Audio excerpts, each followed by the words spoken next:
Bonjour, aujourd'hui on va traiter d'un petit concept de programmation orientée objet qui est l'encapsulation. Donc le chapitre 9 du livre. L'objectif, c'est d'être capable de créer et d'utiliser des méthodes d'accès, de comprendre le passage de paramètres et de valider des attributs et de gérer des erreurs.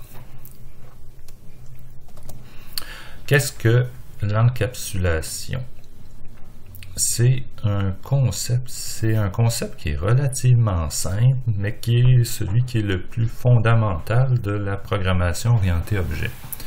Encapsuler, c'est-à-dire mettre dans une capsule, faire une petite boîte de notre classe. Donc une classe, comporte un ensemble d'attributs qui vont décrire son état et un ensemble de méthodes qui permettent de les modifier. Donc une classe, c'est un tout. On va gérer une classe comme un tout, c'est-à-dire que seules les méthodes de la classe peuvent modifier les attributs. Dans le chapitre précédent, notre programme modifiait les attributs d'une classe. Là, ça va être que les méthodes qui vont modifier les attributs. Qu'est-ce que ça veut dire? Bien, on va le faire avec un exemple.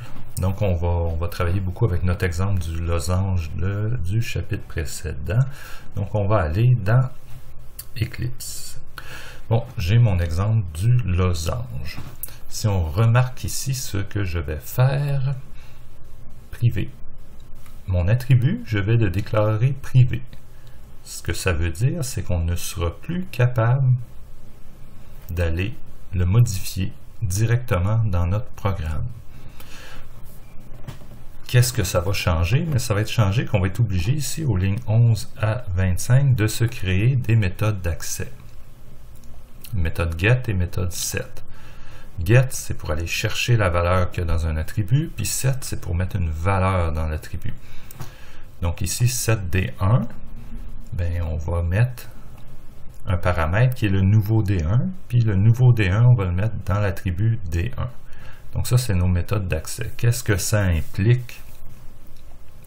Ben, ça implique que quand on va vouloir utiliser notre objet ici, ça ne change pas. À la ligne 5, on doit se déclarer un losange, mais on ne fera plus mon losange.d1, puis ici mon losange.d2 est égal à quelque chose. On va faire mon losange.setd1. Entre parenthèses, on va mettre sa nouvelle valeur. Ici, comme on lit la valeur au clavier, l'usager rentre une valeur, mais entre parenthèses, c'est notre next double. Donc ça, c'est ce qui s'appelle le passage de paramètres. On va y revenir à la fin. Donc c'est ça, c'est qu'une fois qu'on déclare nos attributs privés, mais on a besoin de se créer des méthodes d'accès. La règle, c'est toujours get, puis là on met le nom de l'attribut D1, set, le nom de l'attribut, ben là c'est D1, dans l'autre c'est D2. Si mes attributs sont des doubles, je retourne un double, mon paramètre est un double, donc c'est toujours le même type que l'attribut que j'ai déclaré. Donc on a ici notre concept de passage de paramètres. Ma méthode d'accès set reçoit un paramètre que j'ai appelé nouveau D1. Donc ici on nomme notre programme de tout à l'heure. Donc entre parenthèses j'ai mis next double. Donc ça, c'est comme si, quand dans mon programme, je mets quelque chose ici entre parenthèses, c'est comme si le paramètre ici, le double, c'est comme une variable, ça. Nouveau D1, ben, prend la valeur que j'ai mis ici entre parenthèses. Si au lieu de faire sc.nextDouble, j'avais mis 10, ben, nouveau D1 aurait pris la valeur 10. Là, il prend la valeur que l'usager a rentrée. C'est comme on communique. Notre programme envoie de l'information à notre méthode. La valeur de retour, c'était notre méthode ici, le double, avec le return qui envoyait de l'information à notre programme. Là, on est dans l'autre direction. Notre programme envoie de l'information à la méthode. La méthode a fait ce qu'elle a à faire. Dans ce cas-là, elle fait juste mettre une valeur à l'attribut. Donc ça, c'est ce qu'on appelle le passage de paramètres. Bon, là, on va voir quelque chose qui va vous sembler un peu bizarre, qui est l'instruction this, pour dire l'objet en cours de manipulation. Donc, on va retourner à notre exemple de losange. Donc, mon exemple ici.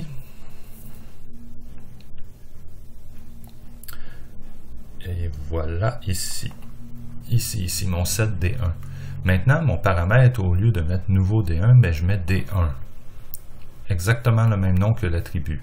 Donc, comment on va faire pour distinguer le paramètre D1 et l'attribut D1? Donc, si on ne met rien en avant ici, c'est le paramètre D1. Quand je mets 10, ici, point D1, c'est l'attribut D1. Si on regarde la méthode d'accès, la get, ben on n'a pas mis 10 ici. Mais il n'y a pas de problème parce qu'il n'y a rien d'autre ici qui s'appelle 10, qui s'appelle D1. Il n'y a pas de paramètre. Je peux écrire 10.D1 comme je peux ne rien écrire. Ok, ça change rien. C'est exactement la même chose que notre autre exemple avec le nouveau D1.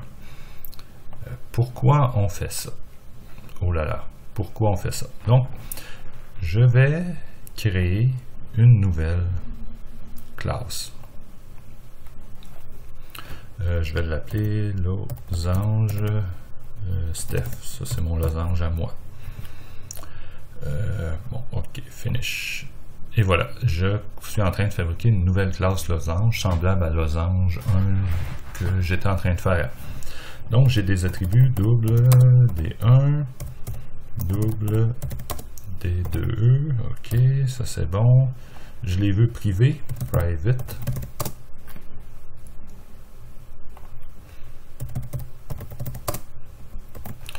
Ok, là je me dis, ah non, je suis obligé de tout écrire des méthodes d'accès.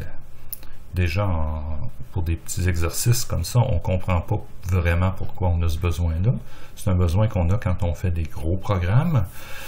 Puis là, on se dit, oh non, deux attributs, 4 méthodes d'accès à écrire. Comment je fais ça? Je m'en souviens plus. Mais si on vient à mon exemple ici, puis on regarde comment c'est fait, on voit que la recette est toujours pareille. Puis surtout avec le 10, ben, on met des 1, puis tout se fait automatiquement. C'est tout pareil, c'est une recette. Mais si c'est une recette, c'est fantastique. L'ordinateur est capable de le faire sans qu'on ait nous-mêmes à le faire. Donc dans Eclipse, le bouton droit de la souris, on va avoir source ici, puis on va avoir ici generate, getter and setter. Créer les méthodes d'accès. C'est en anglais les getter et setter. En français, c'est méthode d'accès. On coche ici, je veux des méthodes d'accès pour mes deux attributs. Je fais générer. Hop. Oups, il manque un petit espace, mais il m'a généré mes méthodes d'accès automatiquement. Donc, c'est vraiment pour ça que l'instruction this existe.